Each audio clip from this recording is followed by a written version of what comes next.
Hello again. I'm gonna look at some free plugins today that are inside of Cavalry now, courtesy of scenery.io. If you haven't heard of Scenery, definitely go and check it out. It's kind of chock full of resources for Cavalry. There's plugins, there's scripts, there's color palettes, and scenes as well that people have kindly uploaded. And I mean, I learn a hell of a lot from just kind of reverse engineering some of these project files. They're really cool, so definitely go and check it out. Remix these things as you find them, post them on Instagram, because I know all of the guys and gals making these things love to see their work kind of reused by people. So yeah, and they've got some free plugins available here, and because I'm cheap, I'm not going to pay for the ones that you have to pay for, but we've got some things here. This square star, which kind of creates this little star shape, which is cool. We've got Mosaik, which is like a pixel effect. We've got Metaball, which you kind of, if you're familiar with Metaball functions in other software, it's kind of blurring and blending shapes together. And there was one more, Kolorama, over here, which again, if you're familiar with the similarly named effect in After Effects, it basically phases through color ramps. And something is one I made earlier when I first did the tutorial off the cuff. Let's turn that all the way up, 255, and now it's obviously going to be slow.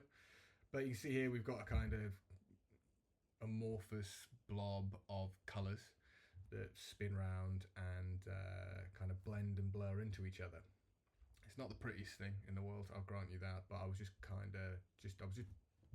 getting through this really quickly just to kind of see what some of the plugins could do. And I'd never used these plugins before, using them today for about 15 minutes, so they're all fairly intuitive.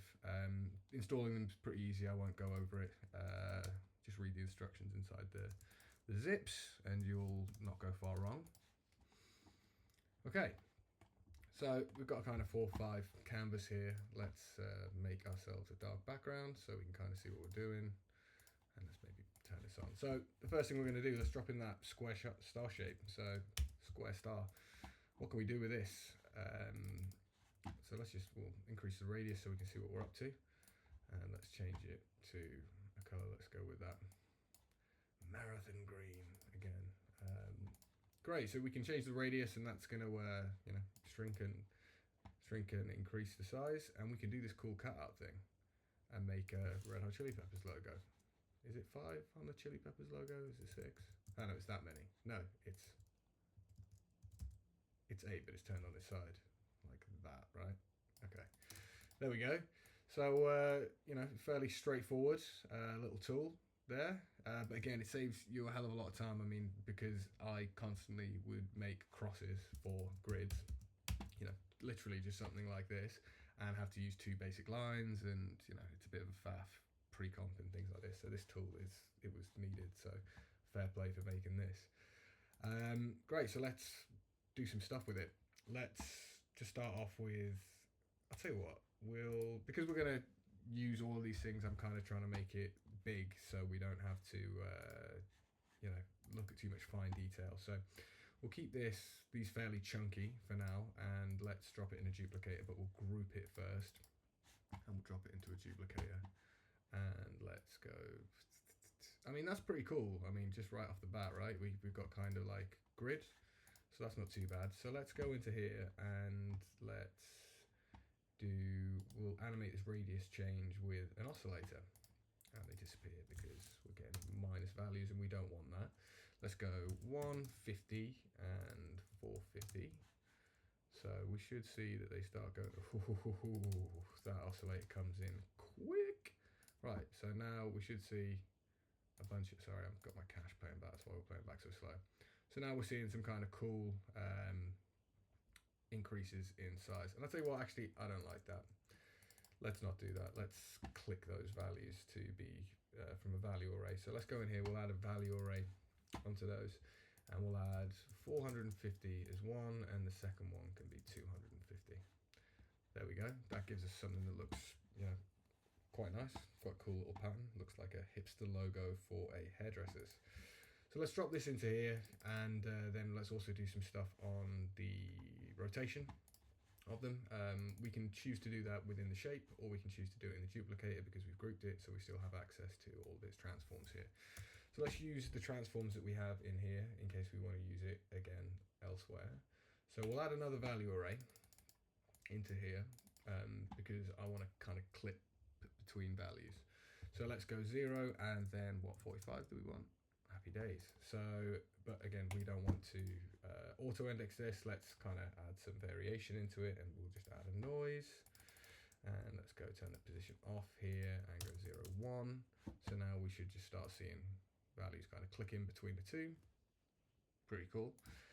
Let's make it a bit quicker. So now we're getting kind of like a nice little array going there, and let's do the same thing with this, the one that's doing the scale.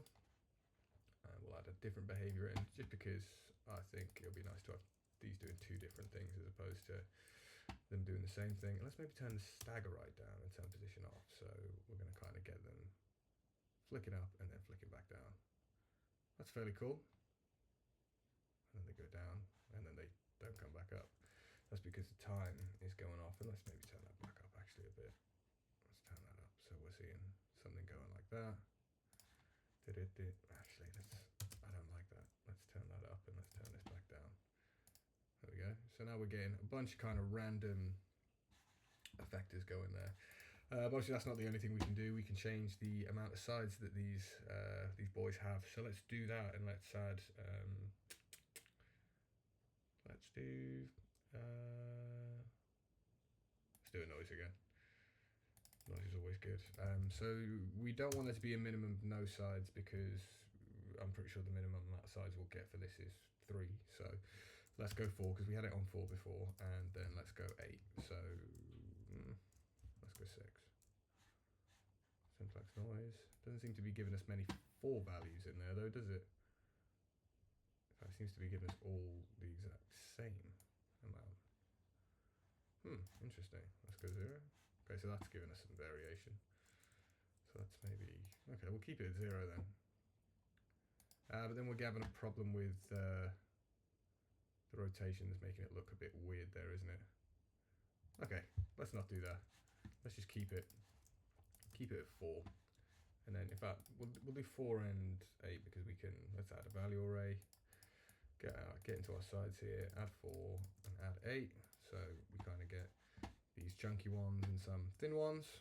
So there we go. And we've got these nice, they're kind of overlapping with each other. Okay, great. Let's call that cross grid. So now we've got ourselves a cross grid. What that looks like is a circle actually. 5.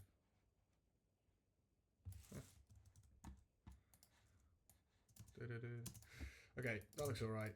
Let's add a Metaball into here because I think that's the first thing I had done previously. Was it? Or did I add the we'll drop it in. Drop the Metaball in here. And straight away you can see what's kind of happening is it's like we've connected the shapes and beveled them off. Which can sometimes give us janky results if we do that. I mean, I'll show you what that looks like if we did it that way. So we could come in here and we can add a deformer, and if we flatten the submesh, flatten the shape layers, basically now it's going to look at that duplicator as though it was one shape. And we can come in here then and add a bevel onto that. And you can see here that we kind of, it sometimes doesn't work exactly how you'd like it to work.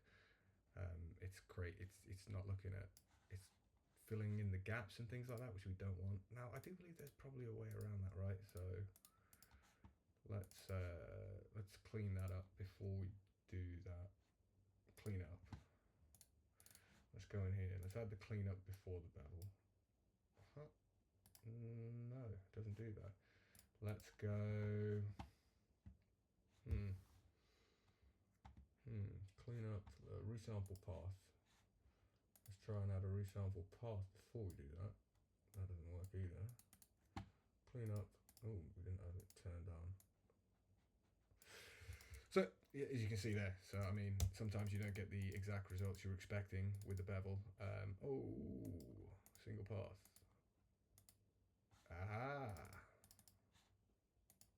Solved it. Right, but are we getting our bevel? We're kind of getting a bevel. but not really. It's only doing it on the initial shapes that we had.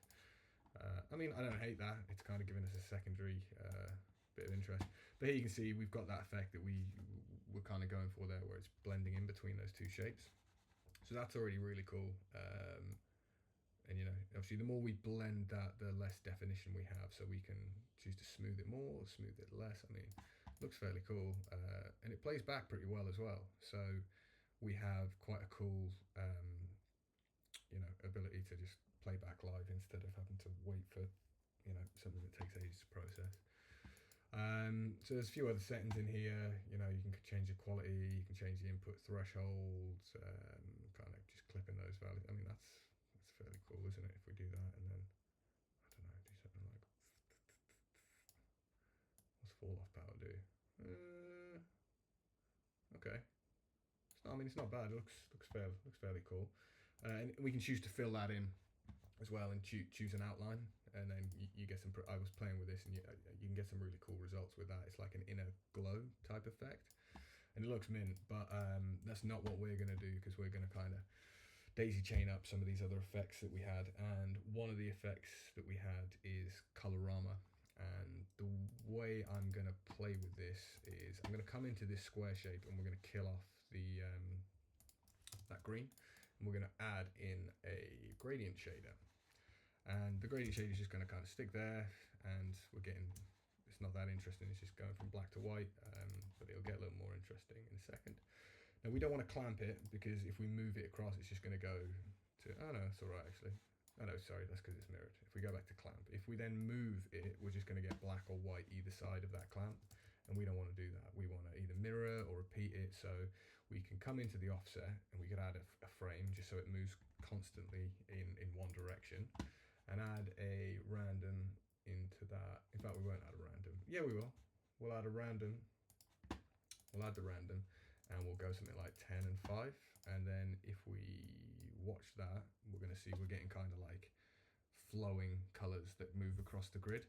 Now, as nice as that is, I think it's a bit tight going from black to white. So we could solve that, and we could change this from repeat to mirror, and we're going to get something that's obviously a lot more gradual. But I kind of like there's a hard step in there, but what we can do is this, and just increase that size up to something quite large. I think I had it on 4 for the other example I did. So now we're going to see, that's a bit too much, isn't it? Let's split the difference. So now we're kind of getting these gradual takeovers, which is quite cool. But what that's going to allow us to do with Kolorama is take that black and white map basically, and use that as a driver for a different gradient that we can phase through. So let's bang this Kolorama into the cross grid on top of the Metaball shader. And initially it does nothing, because it's going to ask us for something. It's going to ask us for another gradient. At the moment, the gradient that we have is the same as the gradient we're using for our gradient shader.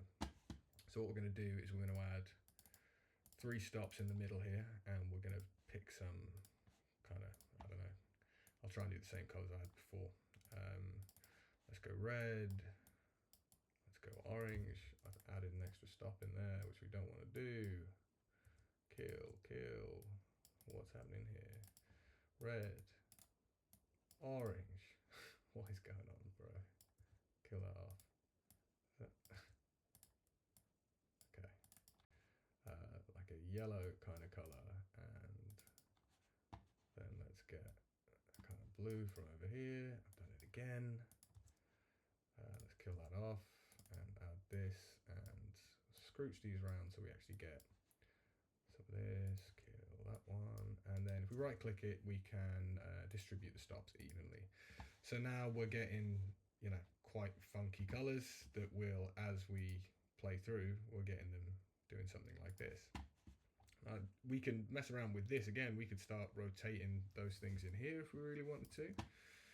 But what we can do as well is come into here, and we have something called cycle repetitions and phase. Now, if we up this, we're going to start getting some really funky colors. And the cool thing about Metaball is, and we haven't got this set up right, is if we come into those deformers and we add the Kolorama before the Metaball works on top of the Kolorama and blends those colors together even more. So there you can see that as soon as I put that in there, it's started to blend those colors even more. It's slowed it down quite a lot there. When I go into the viewport, however, I'm not having a go. It's just, you can see there, it's slowed it right down. It's not a problem. Is that because it's just stacking up that way? I don't think it was this slow in the last example. Let me just try and play this back. I mean, it's still not the slowest thing in the world, is it? I've seen things run slower in After Effects, right?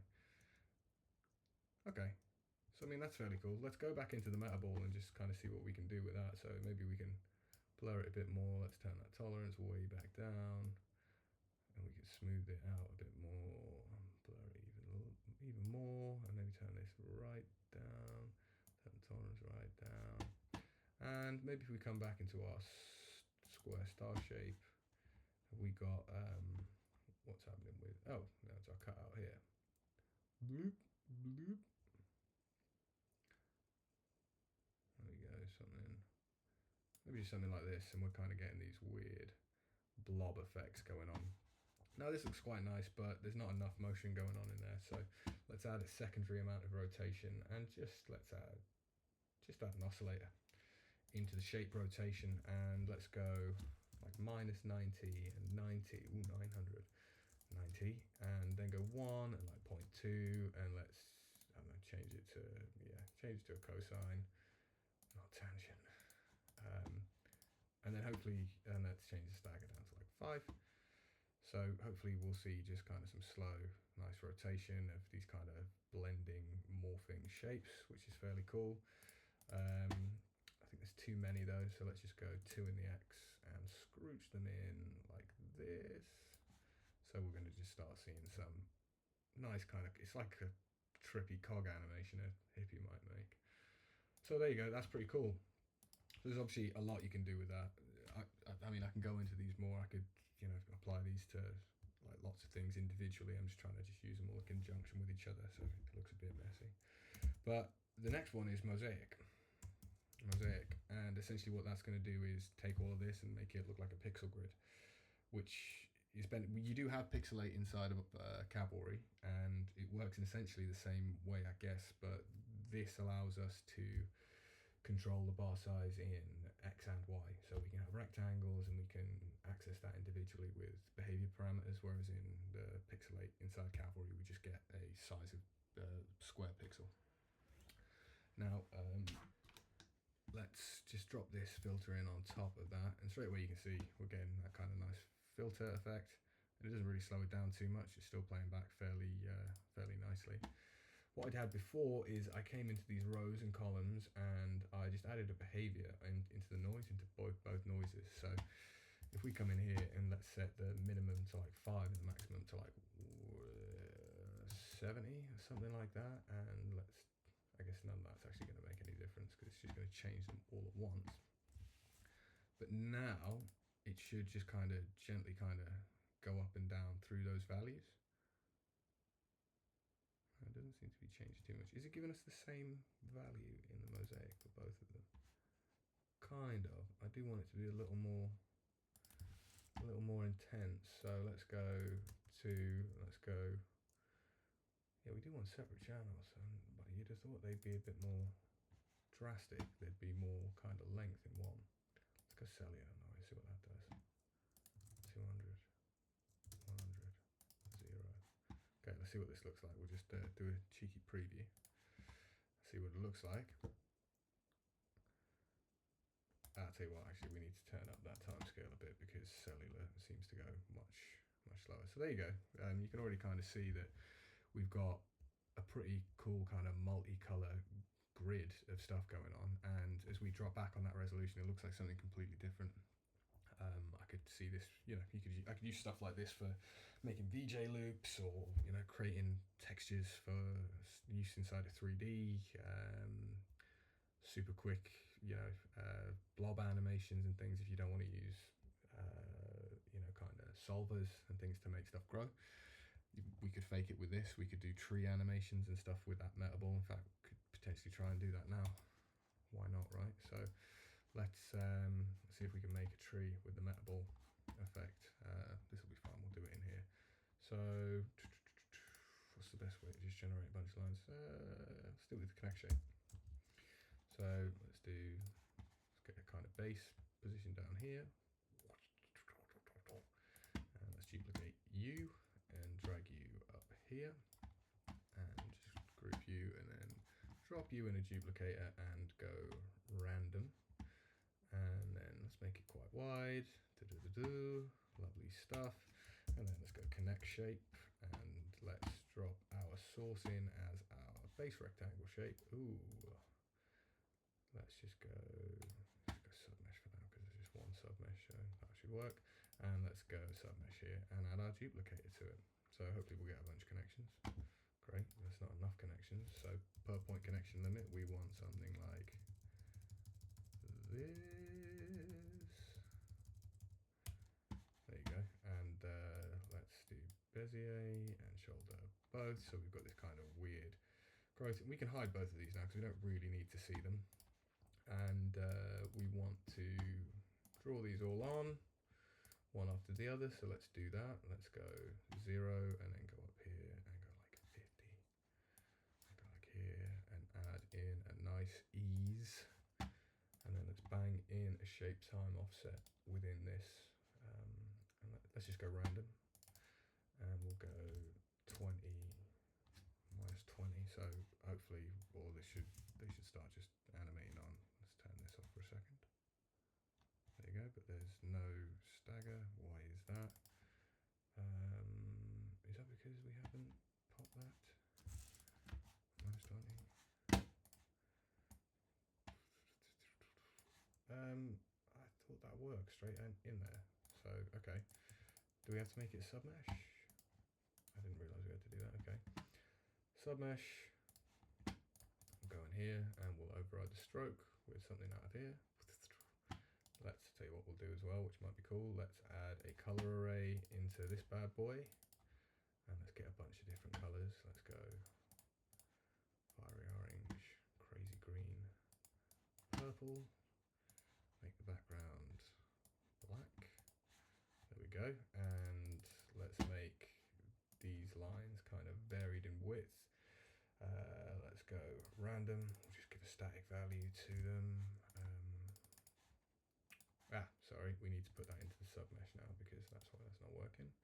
Let's go here. Let's go random, and there you go. We're going to start seeing a couple of bits and bobs, but we want to make these thicker than we actually want to see them because we're going to blur them in a second with that Metaball effect. So let's add the filter and bang down the Metaball into that, and you can already see it's kind of doing what we want, but it's not quite there yet. Let's turn the threshold down. We want the blur down.